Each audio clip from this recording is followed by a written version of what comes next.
Brought to you by Coors Light. Choose chill. Celebrate responsibly.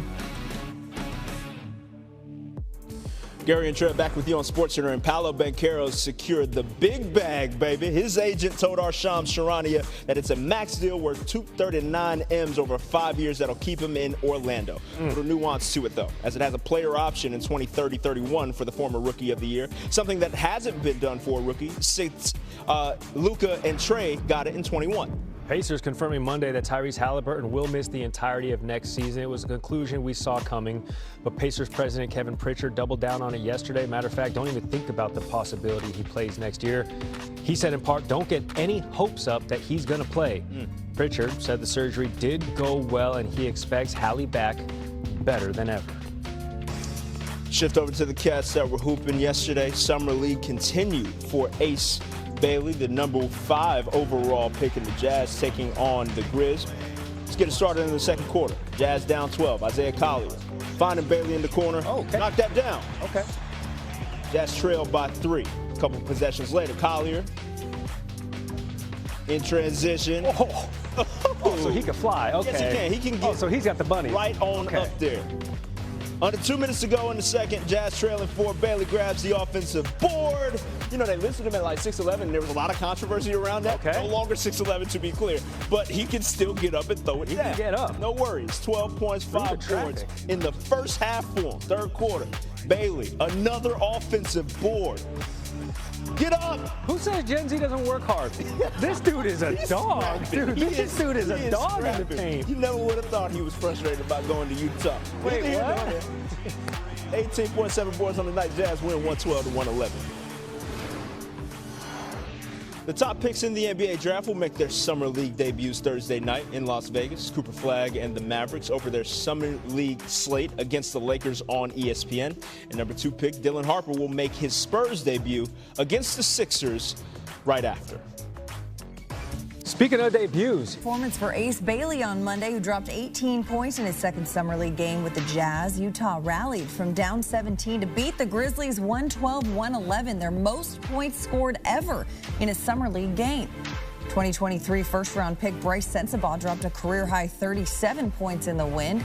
Now, Gigi Jackson had a team-high 27 points for the Grizzlies, but needed one more to force overtime as his buzzer-beating bucket was ruled a 2 instead of a 3. Now, both teams back in action on Tuesday.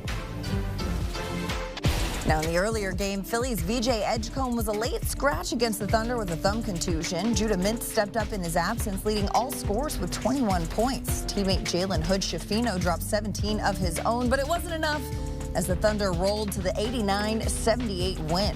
Now, second-year player A.J. Mitchell led the team with 16 points. The Sixers are hopeful Edgecombe will be good to go for Tuesday's game against Memphis. For more, welcoming in Adam Finkelstein, 24/7 Sports Director of Scouting. Adam, what a finish between the Jazz and the Grizzlies. It appeared as if Gigi Jackson had sent the game to overtime with a buzzer-beating 3, but it was ruled a 2 after review. That stood. So what did you make of how this one ended? Well, first of all, it was a thrilling Summer League game, but the conspiracy theory in me, the game's being played in Utah. So, yeah, they couldn't find that extra camera angle, but in all seriousness, what a great game. NBA players, multiple NBA players on the floor for both teams. Really just as entertaining of a Summer League game as you're going to find. Ace Bailey played great. You had Bryce Sensabaugh playing great. Numerous guys putting up 20-plus points for Memphis. So terrific game with a fitting ending. Now, you mentioned Ace Bailey. We'll dive into that in a second. But how about the performance from 2023 first-round pick Bryce Sensabaugh out of Ohio State? He scores a game-high 37 points, including the game-sealing steal on defense. He's a guy who averaged a shade of 10 points a game last season. So what were your takeaways from his performance on Monday night?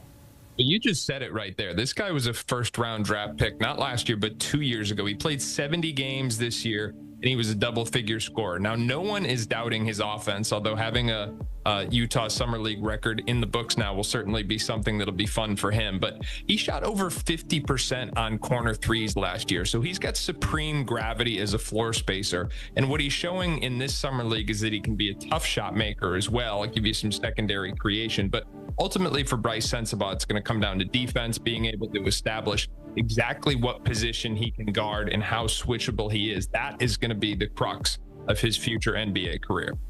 Now, as for Ace Bailey, he had a modest Summer League debut, scoring just 8 points on 3 of 13 shooting on Saturday. Much more efficient on Monday night. 18 points on 7 of 14 from the field, including some highlight plays. So how would you evaluate the difference from Bailey in the last game against Monday night? He looked much more comfortable tonight, and I think there's a couple reasons for that. Number one, he got on the offensive glass, and between that and a lob from Isaiah Collier, he got himself some easy points. So when you're an athlete like he is and you can rattle that rim a few times, all of a sudden it feels a lot bigger when you're pulling up from 3. And once he got going, you saw that special shot making that he's known for. He made tough step backs off 1 foot. He made contested threes. And the other thing I think that is really starting to be obvious is just how much of a weapon he's going to be in the playbook. You can already see Utah, their coaching staff, running him off of different types of actions, not just for threes, but for mid-range pull-ups, even tight curls all the way to the rim to weaponize that athleticism. So I think what you're seeing is a little bit of the vision about how special this guy can be long-term. Now, Jazz Grizzlies was a great game, but it wasn't the only Summer League action Monday night. We also saw the Thunder in action right there. We're getting to see the first true game action for OKC's 2024 first-round pick, Nikola Topic. Now, he missed all of last season with a torn ACL. Topic scored 11 points, had 5 assists on Monday. Adam, you were high on this pick back in 2024 at the time. What have you seen from him so far in Utah Summer League?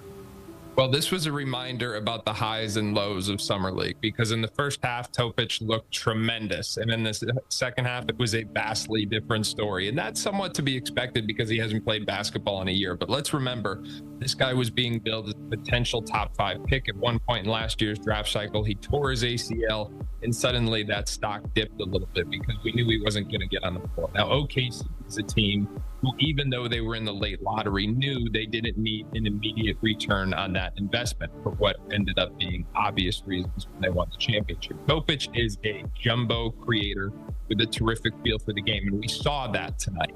But in the second half, you saw some of the concerns, the shooting, the defensive foot speed.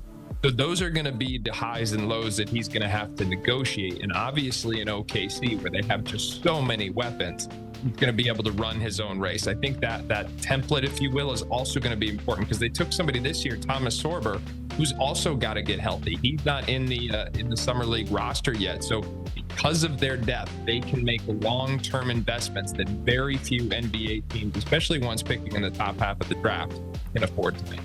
Well, hey, Summer League, a great time to work through all those highs and lows. Adam Finkelstein, thanks so much for the insight.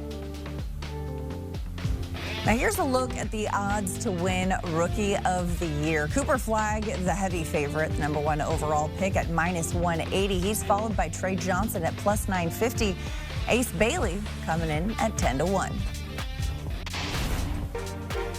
Paolo Banchero has agreed to a 5-year Supermax extension worth up to $287 million. The All-Star forward is coming off the best year of his career, averaging just under 26 points and 7.5 rebounds per game. His new deal runs through the 2029-2030